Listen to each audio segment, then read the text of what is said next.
Hello everyone and welcome back to the LCS Spring Playoffs, where Cloud9 are a single game away from making it to the 2020 Spring Playoffs. 2-0 so far. They've got 3 chances to bring it home. Yeah, and they have looked as dominant, if not more dominant, than they have throughout their entire record-setting regular season. Just for some context, coming into the playoffs, they had the highest gold differences at 15, 20, and at 30 minutes of any LCS team ever. So they have been this monster that other teams haven't even thought about taking down, and so far they've been able to continue it. EG has tried a few different things to try and take this team down. They picked all early game in game 2. As the analyst desk broke down, they still just lost. They just got straight up outskilled by C9 in some of those moments. So I don't think that's a bad strategy by EG by any means, and if there's a chance to run that back and just hope they play better, I think maybe that's EG's best chance. Well, they're going to hope they can make it happen 3 times in a row. Cloud9 continually banning away set, not allowing a sort of equalizable top lane matchup to be grabbed for evil geniuses. Of course, with EG losing in game 2, they once again get side selection. They again stay on blue side here, hoping that a first pick will go well for them, which is kind of interesting because the blue side game was the less close of the 2 they played so far. That said, you can clean things up. Ornn ban comes through on the EG side. C9 grab the LeBlanc ban themselves, so maybe this time around you get the uncontested Aatrox. I think that's definitely a possibility. I'm happy that they got rid of the Ornn since they lost both sides of the Ornn matchup, and by changing up their bans, C9 ended up dropping them a little bit, and Aphelios gets through the ban phase for the first time all series. So I do actually really like this for Bang. It's not necessarily something that is needing to be super lane dominant. It can just turn on later, and I'm hoping that EG puts the focus in to other parts of the map, and really, I know it's failed miserably for them the first 2 games, but get something going in the mid jungle between Svenskeren and Jiizuke, because that's how they need to win. Well, Svenskeren looking like he's going back on the Gragas. Had the option to play in the Pantheon. Now, that said, in the previous game, the Pantheon was picked when Gragas was banned away. This time around, they don't add the Gragas ban. They still take that as without anything other than the Nocturne ban, which they themselves weren't playing anyway. Get, their favorite jungler in the Gragas here. Now, they got to figure out what support they want to answer out, what they want to kind of bring alongside this Aphelios as well. It's going to be Braum. Yeah, and I think Varus, Tahm, Kench is the logical choice from the C9 side. They have another strong duo lane there. All right, Varus, Tahm, Kench yet again. It crushed the lane back in game 1. We'll see if it does the same here in game 3. Those of you on ESPN, we are heading to commercial break. For those watching on Twitch and YouTube, we're still going to cast.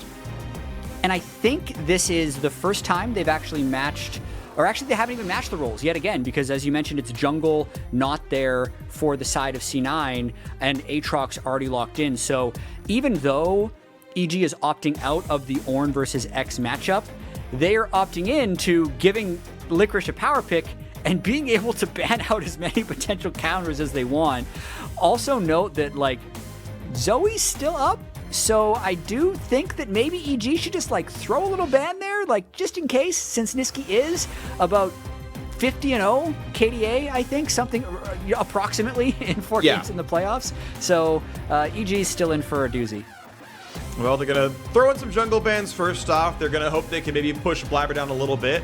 I am curious what he looks like not on the Nocturne. Very clearly, Cloud9 want to play this champion a lot. They put a lot of time and, on practicing this and getting it ready. They run out a lot. It seems to be first pick for them. So do want to see what he looks like on somewhere else, see if the games play out a little bit differently. We are seeing more fighter bans to try to drop Kumo down. I feel like Maokai's next on the list. I don't think it's a great matchup overall, but that's probably where Kumo goes, to be honest. And we get to see what the EG final ban is. I don't think he's practiced it, but the pick I would actually recommend would be Malphite. Fnatic played it today over in the LEC, and you can just stack up such an absurd amount of armor early that you can stop him from being able to bully, and you'd be able to ult on to a Varus, but that runs into a host of problems later because Zven could just go AP Varus, and you can also consume the Malphite ultimate, so you will eventually get outscaled. It's going to be hard almost no matter what.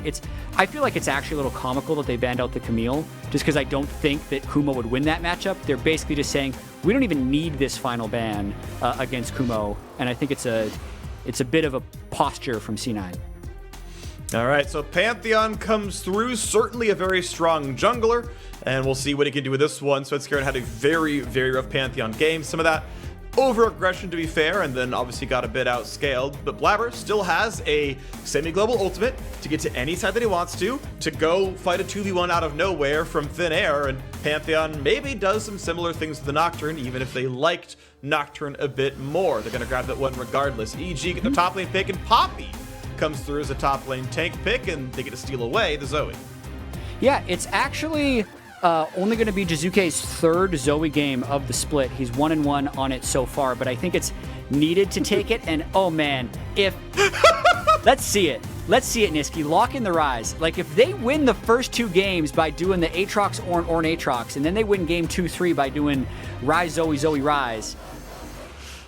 Or, you know, just Kassadin, because C9 can do what they want. Ooh, okay. No, they're going very early pressure. Pantheon Taliyah. Like, you talk about Gragas Yasuo being really good in game 1. Pantheon Taliyah, another well-known, strong duo for mid-jungle. Nisqy is saying, hey, we're going to win super hard early game. I expect Varus Tahm Kench to win the early lane. I expect Aatrox over Poppy to win the early lane. And you've got Pantheon Taliyah. Should win that early game, too. And think about how much this team can shift on the map. Like the global pressure of the Tahm Kench being able to take his Varus buddy, and then Pantheon and Taliyah flying anywhere they want.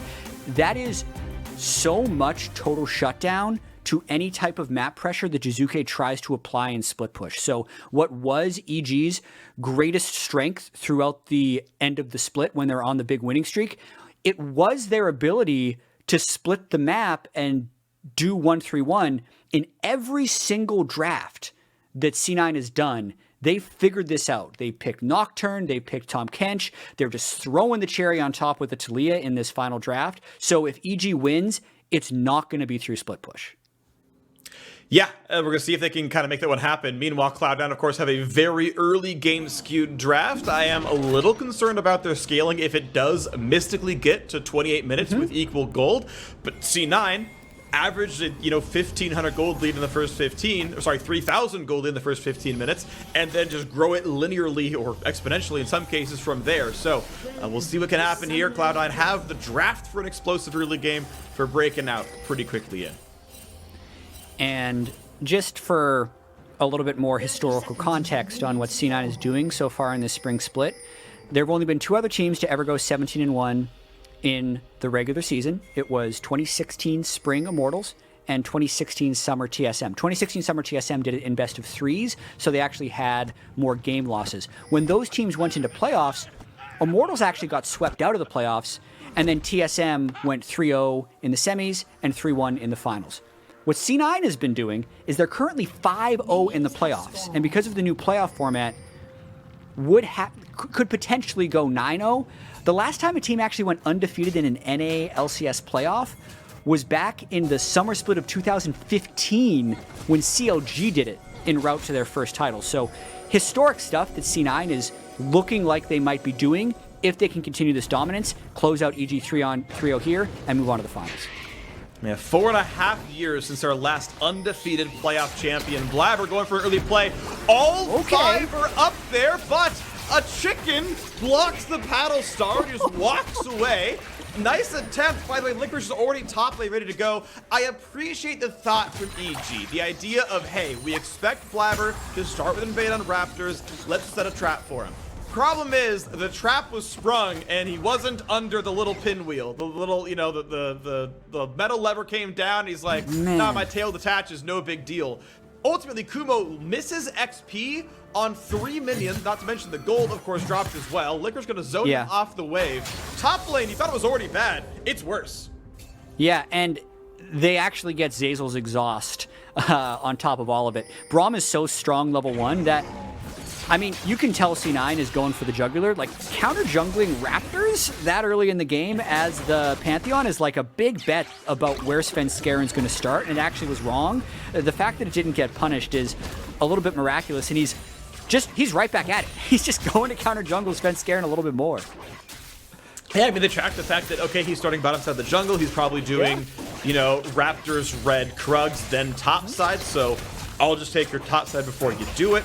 We expect Gragas to have a faster overall clear speed. Yeah.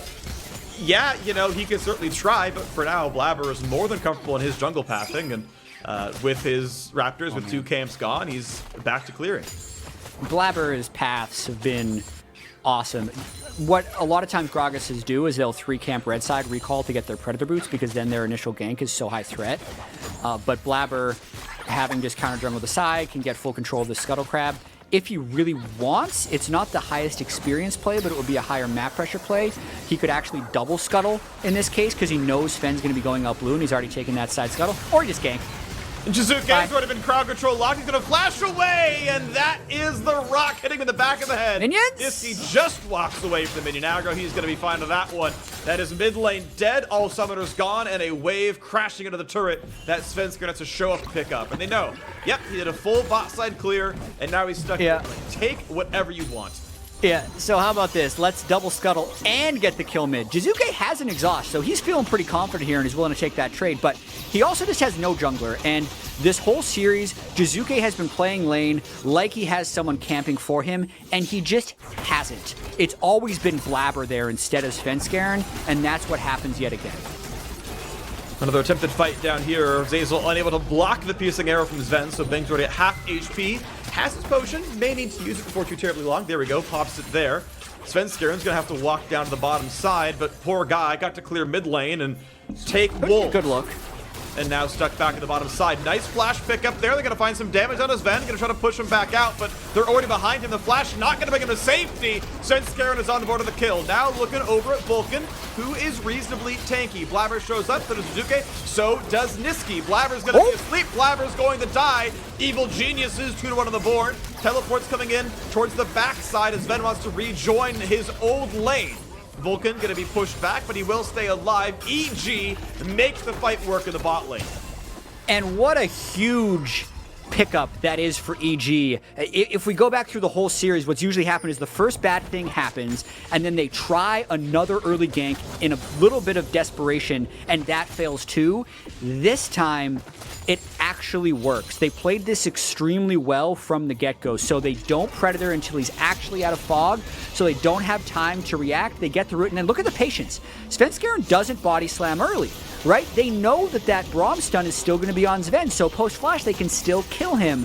And then Blaber's a little bit greedy. He's trying to save his E for when it's empowered, but they stun lock him before he can get his empowered E and burst him down from that moment. So a little bit of a misplay from Blaber for sure.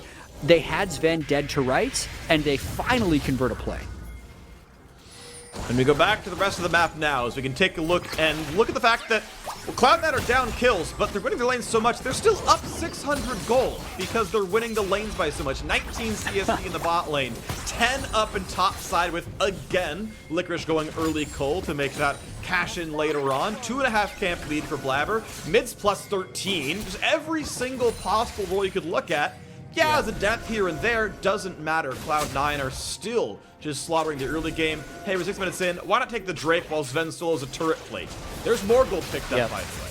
Yep, I mean, this is why it's so hard to beat Cloud9, is they always find the way to apply the most pressure possible.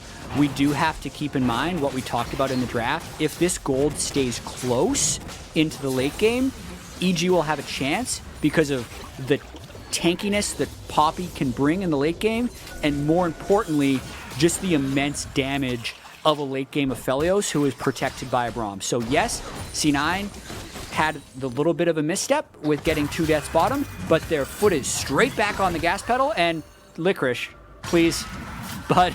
Well, is he gonna flash it? Oh, okay. Doesn't really matter. You got the rest of the squad. Doesn't have to flash that one. Kumo has his own flash. Oh, he predicts the flash. Gets the flash follow, but it doesn't do enough to get the kill. Didn't have to burn the summoner, but still, Kumo is pushed off the wave, has to take the long walk back, and now into the mid lane is the rest of the squad. There's the stun, there's the knockback. Nothing you could do. Jiizuke is gone again. Did they actually get a mid-Hex Flash channel?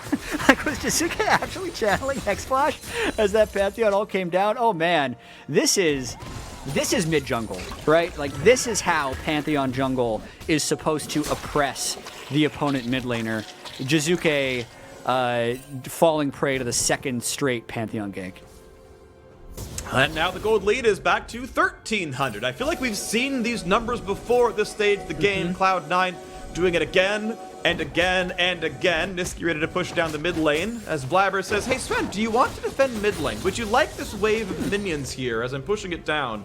It looks juicy. There's 100 gold here. Right now, though, Svenskeren's going to kill this ward. Jiizuke is going to clear it from a bit of relative safety. And this is where things get really hard for EG to defend, because anytime someone tries to contest the wave against Nisqy's Taliyah, they're in danger of dying. And what that means is that Nisqy can now go wherever he wants, so that puts the rest of the map on notice. So EG isn't really allowed to play aggressive anyway, like anywhere on the map, unless they guess where Nisqy is. So like even now, they don't know for sure if Nisqy's in bot river, but Svenskeren's there anyway. So already they have to take a risk, but they assumed he was taking Rift Herald, and they just got confirmation. These are the only types of plays that EG can make, is when C9 actually take an objective uncontested. Okay, now EG's allowed to move somewhere. We'll see where they get to move. Svenskeren gets to walk up and place a ward down with the help of his support. Zeyzal drops one down off his sight stone, and that's kind of it. They can now see Blaber as he enters his eastern jungle. Nice little attempt in the top side as Kumo has to get some damage in Licorice. And we look for the follow-up auto attacks, and that is a positive health trade for the Aatrox. Sitting plus 15 minutes here at the 10-minute mark. Sort of expected lead based on everything else we've seen so far in this game. And Kumo just has to play this one defensively. Svenskeren spots his opponent yet again. Looks for a trade of blows back there, both level 7. Zven and Vulcan coming by to help fight for this blue buff, and we'll see if... Yes, they're going to bring Nisqy over. He's going to just drop the mini wave in mid lane, blast cone over. They're going to fight for this buff. Yeah, the one stat where Nisqy won't beat out other mid laners is in CS, because he's just totally willing to drop a wave in order to take fights like this. And they're going to poke back and forth. There's a stun that's supposed to cast, but he's going to be able to cleanse and flash away from that one. So that's not a pickup there, but bang, just gets sniped down to 1/3 health. And that Zeyzal dropped low as well, and yet again, looks pretty comfortable for Cloud9. Svenskeren is flashless, has to take the walk around, but I'm not sure EG can do much to stop this one. Jiizuke can try for the steal.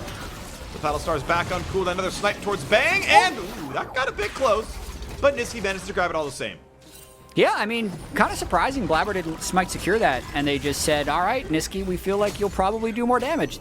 Extremely close steal by Nisqy, but it's kind of comical. Licorice is just taking the blue on the other side while everyone was 4v4ing.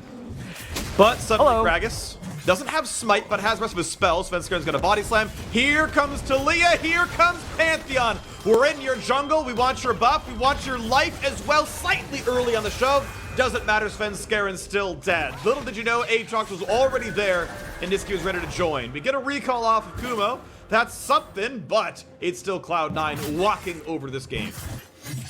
Smart play by Licorice, and the rest of the team was totally ready to help out with that. I mean, EG tried to make their play into the blue side jungle of C9, and all the while, Licorice was already setting up the next play for C9, whereas EG was just kind of in recovery mode. It's like, hey, something happened. Let's just go back to farming for a bit. Dragon in 30 seconds. Meanwhile, you know, Licorice is able to get another kill. They kill the stopwatch from Svenskeren. They get both blues on their own side, and now C9 can reset up for their own next raid. 1,800 gold difference. A little bit below average, to be honest. Cloud9, I think they have to step up a little bit more. You know, how dare they only be winning by a lot? They need to be winning by absurd amounts to keep up with their own level of performance. But the Drake is back alive. We'll see if C9 can contest that one. It's been up for just only a few seconds. Blaber gets rid of these wolves, has a level lead over Svenskeren. Bit of poke. There's actually a small window where Kumo can teleport and Licorice won't be able to, which makes this difficult for C9 to contest. So they could actually get this Drake. This would be the first major objective EG has grabbed pre-20 in the entire series. 0 Drakes, 0 Heralds, 0 turrets pre-20. Finally on the board with something early on in the game. This is the best early game they have had, and they are down 2,000 gold at 12.5 minutes into the game. Jiizuke now poking back and forth with Nisqy. It's weird to say signs of life when this is obviously such a rough early game, but as we mentioned in Champ Select, the scaling difference is there on the EG side. C9 are a little bit under the gun. Herald gets charged, gets summoned. That should knock down top lane outer turret. It will, and now the question is, since they were prepping a dive, can EG make something happen bottom? So they've definitely lost first turret. That bonus is gone. They're thinking about this dive down bot. You got Svenskeren there waiting behind. They're going to find a little bit of poke, but only with the Runic Echoes. They can shove it a new wave, but that's a little bit slower as of the last couple of patches. Still, the mini wave will drop down. Shield comes in front. Ulti was popped by Zven. He's going to keep the team rooted in place. Quick chomp there. Sven's going to be safe. Another bit of CC towards Vulcan. And here comes Nisqy, and he wants the play. They're going to bring back Zeyzal. Stopwatch use. Explosive cast hits 4, but no way out for the Braum. 1-0 Cloud9's favor. They are so good, Freak. It's just... Yeah. Anytime EG wants to make a play, if they don't make it instantly, and even a 3v2 dive against Tahm Kench with heal up is questionable at best. The fact that they even thought about it was punished. The fact that they were even there to look was punished because they move. Nisqy has time to recall, he has time to get back. And Jiizuke, did he get a solo kill? Big play, auto attack, needs to auto attack, he can't get it off, about 80 health left. And Licorice gets away, and here comes the reinforcements. Blaber willing to flash. There's the stun, there's the auto. Sorry, you tried Jiizuke, it looked elegant, but it wasn't enough. Pantheon over the top. And this is how you demoralize an opponent. Anytime EG tries to do anything good, it ends up bad. So what are they really supposed to do? They try and make the play happen bottom side. It backfires. Before that, they took the Drake. What did that mean? Their entire blue side jungle, as well as their top turret, was down. Jiizuke tried to go for a solo kill. By the way, you step beyond halfway in the lane, here's a Pantheon. So now they're 4,000 gold down, and they have to be losing hope pretty quickly. Well, they gotta find a way. Unironically, we're scaling. Yeah, it's 4,500 gold down. True. Yeah, we're back. We're doing worse than most teams do against Cloud9 in the first 50 minutes of the game. But we gotta find a way to stabilize, to slow it down and get a way back in. 25 CS deficit for Bang. That's gonna suck a little bit, but at least he got some assists. He's building towards Infinity Edge. Yeah, Jiizuke, sadly down to 1 and 3. Isolated Death's leader at this point in LCS playoffs, at least for mid laners. Yeah, that's gonna suck, but you know, maybe you can turn it around later on to the game. Even Nisqy's up in farm, and as you mentioned, he's typically not because he roams around so much to help the team. But EG can still try. They're gonna find a slow on Blaber. They're gonna find a bunch of CC. They explosive cast him back, and this time they finally get the 1-0. This time there's no Cloud9 reaction, at least not right away. Nisqy's thinking about it, actually, but they're outnumbered. Surely they don't go for this. They're waiting for Jiizuke and Svenskeren to catch a wave, and then they might go. It's all a timing game. Oh, they find the route for the instant cleanse. Bang's gonna get back to safety. Weaver's wall is almost back up, and nearly get the seismic shove back at a range as well. It allows them to clear the wave, take the wolves, go for blue buff, EG, get a minute of breathing room. For sure, and the overall stage of the game is still C9 in the relatively... Oh, still another blue buff. Oh my goodness. Yep. EG in a really tough spot, and C9 looking towards the sweep. Now, just as a refresher for everyone on the playoff format, losing here for EG doesn't mean the end of their split. It would knock them down into the third place match, where they would eventually play the winner of tomorrow's game between FlyQuest and TSM. So a win here for C9 puts them straight into the finals. A loss here for EG means they still get another chance to eventually make finals. So while they may just end up getting swept out by C9, it's not completely the end of the road. Just wanted to point that out. Yep, and they're going to see who's stronger between TSM and FlyQuest. If it's FlyQuest, they beat them last time, so you just do it again. We'll see if that one can come through. Meanwhile, we've got the mid lane being cleared away. The blue buff was stolen. There was only so much time. And now we get to wait to see as EG get a little bit of time to shove in the mid lane. They get a little bit of time to lick their wounds, catch some farm, scale back up. We've got Infinity Edge done for Bang. That is the first important item to complete. But you really got to get to 2 or maybe even 3 major items before you're going to put out the damage that Zven's putting out with his current gold lead. So it is a long road ahead. There is a long time for C9 to press for more of a lead. Third Drake is spawning right now. Cloud9 getting ready to push forward, and they're taking the bottom river. EG grouping up. Zven's going to be drowsy, but there's no re-engage. Just got explosive cast brings to the front lines, though, and that's going to be killing the Vulcan. This is 5v4 on the map. Maybe, just maybe, Evil Genius has found signs of life. Kumo dives the backline, tries to find some damage on Nisqy, looks for a second knockup. Maybe he can find that one as EG are diving in afterwards, but they're kiting him away. Second bubble's going to land. Sven can no longer fight this one. Svenskeren gives himself that kill, shuts down his old mid laner. Now Licorice forced to run away, but it's 3-on-1 down there, and how well does Aatrox get away? Slowed it again, stunned soon up. Pantheon over the top, Blaber's here to reinforce. They're gonna find Kumo, they're gonna get that kill. 2-1 in the team fight. Bang still wants to battle, but can he really? He's running out of time to walk with. There's a quick body slam, and Bang answers it actually as the overstep for Blaber makes it a 3-for-1 team fight. And this is just going to continue going. Zven drops the Rift Herald in mid lane after they've lost the fight to try and get something at the end of it. At least he gets that one. 300 gold in his pockets, 200 spread across the rest of his team. And it means we still have this 4,500 gold difference. A turret worth about 1 kill while assisted in total gold income. And end of the day, we go back to a holding pattern. Okay, that was really wild. Svenskeren played that fight extremely well, even though he's had a very disappointing series overall. The cask to open originally, getting the kill onto Blaber was huge. The chase through to finish off Nisqy, and then even the finisher once Blaber re-entered. And now, he doesn't have Smite up, but he's threatening, and we might just see this whole fight over again. Once again, onto the map, waiting to fight for this one. Smites are up on all sides, equal level in the junglers. Zeyzal in the front line, Blaber in the wings. Here comes the play. Who's got the smite? It goes over to Svenskeren. His high shove brings in 1. Zeyzal gets the shield in the front. He's healthy in the front line. Here comes the engage. Can EG make it happen? Licorice down below 1k. Weaver's Wall gonna isolate the squad and give a very easy defensive option here. But Cloud9, they lost the last team fight. They lost his Drake, and they've been the ones disengaging. The goalie doesn't show it, but it feels like EG are turning the corner. Yeah, I mean, we said that they needed to wait until late game, and I think they've absolutely turned the corner, and this is a very close game now, with EG looking to extend the series. 2 Drakes away from an Ocean Soul, but also having 2 kills onto Bang's Aphelios is huge if C9 can't find the proper access to him in the middle late game. So while this has been a full court press by C9 for so much of the early game, making EG have to react to everything and punishing almost every big play EG tried to make, the fact that that was 2 fights in a row in River that didn't go badly for EG, that actually ended EG favored, means they still have a chance in this game. And what a play that would be. It actually come back from a pretty much slaughter of the first 2 games and an equally rough early game here to this one. They had about a 4,000 plus gold deficit at 15. And as 5 minutes has ticked on, that has shrunk slightly, and they have continued to scale and get kills, as you mentioned, on the right people. Bang is the one I want all of the gold on right now. He is the one to keep him safe. He's got a Braum in the front line, and a Poppy in the top lane. He's got the front line. Right? He's got the space to get the autos off. Bang can absolutely be the one to take this game over the finish line, but they've got to make sure they keep fighting cleanly. There's so much engagement Cloud9 from so many angles, and they might try again right now. Woo!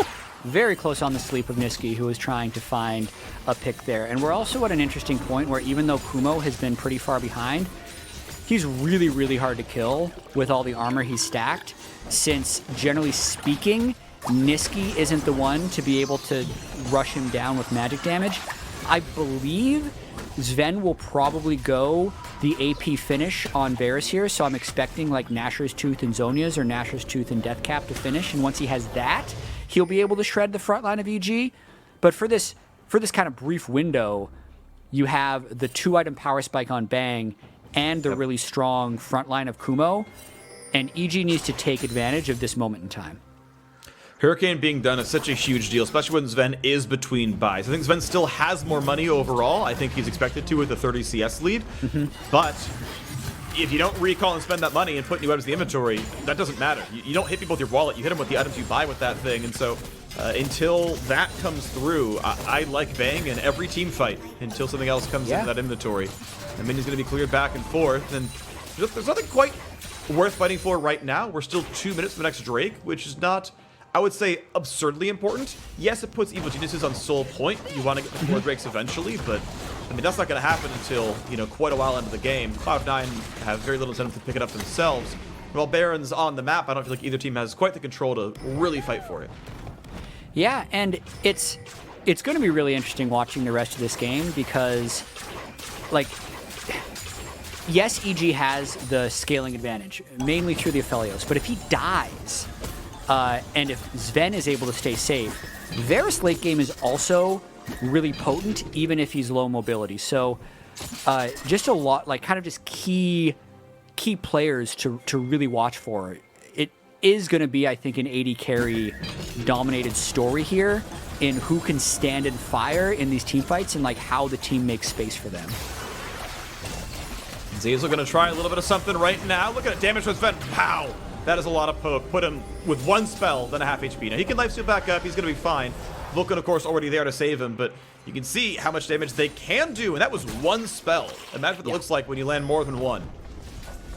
Yeah, Luden's, Sork Shoes, a big power spike for Jiizuke right now. And look at Licorice needing to respect this wave just because C9's lost control of mid-wave, so they didn't know if Svenskeren was there to try and get a kill, and Licorice is kind of needing to protect this bounty in the side lane. If he gives that extra 400 gold over to someone like Bang, that could really swing the game back. And like, the way the map is playing is just not indicative of the 4,000 gold advantage you see on C9, which means you're kind of seeing the manifestation of Bang and Svenskeren's current power level. All right, teleport burn to get into the mid lane pretty early on as Sven's going to rejoin the squad, and he sidestepped to move his inventory towards a Quicksilver Sash, so slows down his offensive bridges, goes for defense. That'll get him out of, a Zoe Bubble. It lets him QSS Flash to get out of any crowd control lock, and they're ready to fight. They're going for this 4th Drake of the game. If they get it, it splits the Drakes 2 and 2. They're nearby Licorice as well. They're dropping what wards they can, but they're not all gone. There is some vision towards that backside. Nisqy right in front of that ward here. Bubble almost going to land. It's not going to catch Blaber. They're going to go for a bit of an engage. Here comes the stun, the wall at the top. It pushes Jiizuke to the backside, but that might be enough time to rush down this Drake. We'll see. It's going to fall in a couple of seconds, and here comes the re-engage. Is it going to be enough? They flash forward. They find a huge ulti out of Bang, and that's going to pull Zven into safety. Now it's going to put him right back in the jaws of defeat. 2 kills picked up, plus the Drake, and here comes the re-engage. Licorice's gonna try on the backside, 1 versus 3. It's not gonna be enough. Bang is safe to free fire. There's the 2nd kill picked up. And with the 3 members of Cloud9, they will do the best they can, but it's not going to be enough. They're gonna try as hard as he's asleep. Jiizuke gonna hit him in the back. And EG get a 3 for 0, plus the Drake steal, and they're right off to Baron. I mean, there's a reason we haven't seen an undefeated playoff team in almost 5 years, Freak. It's really hard to win that many games in a row, and EG is coming up huge in this game. That initiation was so good by all of EG. Braum into the Aphelios Infernum R is what it looked like to me, and C9 didn't really stand a chance after that initiation. To know that this game went from about a 5,000 to 6,000 gold lead by C9 to now being only down in 600 gold, it's going to be really hard for C9 to come back in this one. Yeah, this feels very heavily Evil Genius's favored. Backs against the wall. They need to win 3 straight to get that first sort of spot in the LCS finals. Otherwise, they wait in that championship qualifier, and they wait next weekend for their next chance at it. And C9 went for a very early game focused composition. The first 15 went well, and then it all slowed down. Now it's EG's turn. Turn it back around to win their first of 3. See if they can make that happen. If they can close this one out, then go into game 4, and then go into game 5. I mean, Bang is really, really, really strong right now. Infinity Edge, Phantom Dancer, Hurricane, also healing reduction to make sure the Death Dance Conqueror Aatrox can't go nuts in any type of duel. And Svenskeren even has flash up, so if the wrong person steps forward for C9, Svenskeren's just going to get him. Well, there we go. Turret's going to fall. Down to 1/3, down to a quarter. That's going to be top lane tier 2 gone. EG get 4 turrets so far on the map. Nisqy playing far up to go for the wave clear, but he's not going to do too much. The minions are still healthy. There's a new wave reinforcing with double cannon. Inhibitor turret likely to fall. Zven can try to warm up the Rage Blade, but has to respect the rest of the possible damage. Getting hit down to half HP. He's got to be respectful. Nearly caught out right there. He's at 100 health. And Nisqy just gets caught out on the re-engage anyway. 1 for 0 already. Bang cleanses, kites away, stays alive. Licorice gonna try as well, but everyone is peeling him away. There is no chance through. Vulcan gonna be kiting away from Kumo. Double kill already in for Bang. This inhibitor is gone. We're under 28 minutes in, and Evil Geniuses work back a 6,000 gold deficit and are already knocking on the Nexus turrets. A huge, super fast 180. Second turret's gonna fall. Cloud9 will lose the 2nd game they have lost all year. Evil Geniuses strike in game 3. 2 more to go. The perfect playoffs are not to be for C9. And EG, you mentioned it, they come up huge in this game. Bang is the one who ended up carrying most of the damage towards the end of it. But to me, the biggest turnaround of all was Svenskeren having a big game. He's the 2019 MVP. He's the former jungler from C9. He had been almost feeding in some of the earlier games. Bad engages, totally no mid-jungle presence, but he actually found some very crucial team fight engages and huge ultimates in this game to help them come back from that 6,000 gold deficit and keep themselves alive in this series. 2 more wins, even though one was kind of thinking was unthinkable, and they would be able to take down Cloud9. Well, we'll see if they can do it the late game scaling, or at least just decent mid game shot calling. They found teamfight victories, and that got them over the line. They got to do it 2 more times, be the first one to qualify for the LCS Spring 2020 finals. Now, for more on how EG took that win, the State from Analyst Desk will meet you back here after a short commercial break.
Welcome back to the State Farm Analyst Desk and Evil Geniuses versus Cloud9, where Zeyzal, we have ourselves a series all of a sudden. Evil Geniuses, they just snatched a victory out of the jaws of defeat there against Cloud9 in the final minutes. It was honestly so impressive. Only the second time that they have lost all year long. EG making them work for it, coming up with some clever picks, and able to battle back from a goal deficit, which, generally you get behind against Cloud9, the game is just over. Yeah, probably. Let's talk about the strategy that Evil Geniuses came in with. I asked you what they might need to do to protect Kumo in the top lane. We talked about the Ornn being a powerful pick. Well, right alongside the Ornn is that always lovable tank Poppy. Yeah, so they picked up Poppy, which honestly isn't a super normal pick in the meta right now. But against Aatrox, it's always been like not a real hard counter, but a matchup where Aatrox can't punish it that hard. So they actually found a perfect pick for Kumo to play, and I thought he played it really well. And weirdly enough, Poppy is a hard champion to master too. It's also oh, sorry. I was just gonna say it's great into the fact that they have double early game globals that want to like hard punish that side lane probably, and even if they did make a play or two up there, I think they dropped the Rift Herald and they took the turret. Like Poppy is almost impossible to knock out of the game, especially if you are more early game focused like this C9 comp was. Like eventually she will get her items and come online. Yeah, ganking is also very difficult when you're looking at Pantheon has a dash, Aatrox has a dash. Both these champions are going to be stuffed by Poppy's W. That's something that as a Poppy, if you can build one physical type of defense, right? Like it's armor or MR, they can stack that early on to prevent the jungler and the top laner from dominating you. You're going to be super comfortable in the early game and know you can't get exploited. Yeah, but Zeyzal, I want to talk one more thing here real quick. On that gold graph, again, we saw the game start very similarly to game 2 of the series with Cloud9 getting out to a very dominant early game gold advantage. This time around, though, it swung the other way. So let's talk about that breaking point for EG and how they're able to find their window within this game to win a fight or two and ultimately take the game. Yeah, I think a lot of it is the fact that maybe Cloud9 playing with a little bit of arrogance, over-forcing in some of these team fights, when I do think that AG was better set up to actually 5v5. You're playing this comp with Taliyah Pantheon that wants to be playing a little bit more scrappy, that wants to be catching people in side lanes, catching people, out rotating between lanes to an objective and things like this. And Cloud9 actually did end up opting into some straight-up 5v5s where you don't really get the advantage out of those ultimates. You don't really get the advantage out of the lead that they had built, because if you're going to charge straight at Poppy, she is going to out tank you, she is going to outperform you. And they had this massive Aphelios in Bang who was team fighting really, really well, and just kind of fought into the only way I think EG could have won this game. Yeah, maybe a little bit of overconfidence feeding into what is now a confidence-building Game 3 for Evil Geniuses. Those of you on ESPN, we are going to toss you to a short commercial break. On the flip side of that, you'll join us as we prep for the fourth game of the series. But gents, if we turn our attention to that fourth game of the series, Cloud9 just took one of the biggest gut punches that they've had to suffer all season long. They've only dropped one other game, and it was to TSM a number of weeks ago. So let's now talk about the recovery for this Cloud9 squad. Zeyzal, you cited maybe a little bit of arrogance or overconfidence playing into the loss here. Mark, do you expect this single punch is enough to kind of get C9's heads back on straight and for them to close it up here in Game 4? Yeah, if I'm a C9 fan, I'm not terribly worried. It was a bit surprising to see, but that was a very early game focused comp. Almost every single position on the map is going to get outscaled at some point. It was surprising that they lost with a lead, because the only other loss we saw, which was against TSM earlier, they kind of were losing the whole game. It was maybe close, but TSM was outplaying them. This was another one where the kills were close, but the gold was heavily in C9's favor. And to see them then lose it from there, it was surprising. But they were up against a much better 5v5 team comp. C9 is not the type to ever back down from a fight. And so if they just reprioritize their draft a little bit more on mid-game team fighting, I think they'll be fine. And we've spent so much of today talking about the top half of the map, including the junglers, but top, jungle, mid. Probably I want to now talk about the bottom side of the map, because I think, as Zeyzal hinted to just a little bit earlier in the segment, Bang was a big factor in the victory here in Game 3. You see there a deathless game out of him and pretty high damage numbers as well. I mean, yeah, this probably explains why we see Aphelios banned in this series up until now, and that was first pick. So good on EG for taking that as their first pick. But yeah, this is the key AD carry right now if your team has a star AD carry player. And EG Bang is one of their stars, who in the FlyQuest series was really, really important for them to actually win. And we were expecting Jiizuke to be their big star, but Bang came out on that one, and in this game, Bang was really important for them and their ability to win the team fights. Just really quickly, I've got to highlight the damage a minute difference. Yeah. So he was plus 411 damage per minute. That means that Zven was only doing like 200 and something. He's like tripling on a he's Varus. like tripling his damage output. Poppy. If Varus hits a couple Qs though, you're up above 200. He must have been. That is maybe shocking. we weren't watching close enough. Yeah, that must have been a rough game for Zven. It is shocking, and again, it speaks to that team fight dominance that EG displayed in the latter half of the game. How explosive a number of those fights were, and how off guard, or how caught off guard it seemed C9 was by a number of the initiations from Evil Geniuses. But I want to talk about replicating the success in Game 4 from the red side, because taking that loss, C9 has the added benefit of getting side selection and has opted to go to blue. So probably where you talk about that all-important first pick and the priority placed on Aphelios, well, that's not an option anymore for Evil Geniuses now on red side. Yeah, so blue side's going to get that first pick, so if Aphelios is open, it's probably going to go to C9. So I expected either to be banned or for them to force a trade where they open something big, the set, Aphelios, something like that, where there's going to be a trade of picks. But in general, the only good thing for EG on this side is they'll get the counter pick mid lane that they get to do. All right, we're welcoming our viewers back from ESPN, and as you guys arrive, we were talking about Game 4 and the different factors that might make or break it. First, a heavy focus on AD carries, Bang specifically being a top performer for Evil Geniuses, but on the flip side of the map, how can they secure him a good matchup? You as well, though, probably also hinted at Jiizuke, and maybe now the red side is where they flex some of that power. So, Zeyzal, I'm coming back to you because this has been your guy all split long. Jiizuke has been the one that you have indexed behind when you talk about Evil Geniuses' success. So let's talk about how he might be able to put them over the line and be the team to take Cloud9 to 5 games. I mean, I think clearly he has different options, right? We did see him, we have seen him go towards things like Zoe and LeBlanc and these kind of aggressive champions where he's looking for poke and picks to get it. He also can play out to the side lane. I think it's just specifically about the matchup, not that he has to play one real play style, because red side to me is about counter picks, and counter picks, you're more heavily rewarded if you are flexible. If you have more ways to play the game, you're more likely to have something up your sleeve to really punish. So I think a lot of this draft is going to come down to, does Kumo have something to neutralize what Licorice is going to show in top lane if you're red side, and does Jiizuke have a matchup where he can get ahead of Nisqy and impose his will in the game? Because if you can get double soul lane counter pick on red side, then you have an opportunity to enable Svenskeren to get more done. Mark? The other thing I was going to throw in too is on red side, it can be easier to 1-2 your bot lane rotation if you find something up that you like a lot. So whether that's Varus TK or Xayah Rakan, some of these power bot lanes that people can find. I do think that could be another good thing for them. I know we were talking about how great Bang did in that game and in team fights and stuff with the Aphelios, but he was still down in farm again against the TK and the Varus, and I would just loved, please, if they could get a slightly better winning matchup. Please, could I have a winning bot lane? you see how important Bang is, and so if you can just get him a little bit of a jump start into the game, I would love to see them power pick their bot lane, and then you can still get that counter pick that Zeyzal is talking about for solo lanes. I mean, if Game 3 was any indication, EG has found their recipe for success against Cloud9. Now it's about replicating it 2 more times and from the opposite side of the map. We've talked about getting a good matchup and a strong AD carry for Bang. We've talked about ingenuity in the mid lane for Jiizuke and playmaking potential, and we talk about a safe matchup for Kumo in the top lane to get him out of that lane phase and join up with the team. I know a lot of us here are hoping for a full 5-game series because it promises to be an exciting one if it does go the distance, but it's up to Evil Geniuses to win this Game 4 to push us to a 5th. When we return, we'll see if Evil Geniuses can snag that victory over our top team in Cloud9. We'll see you soon.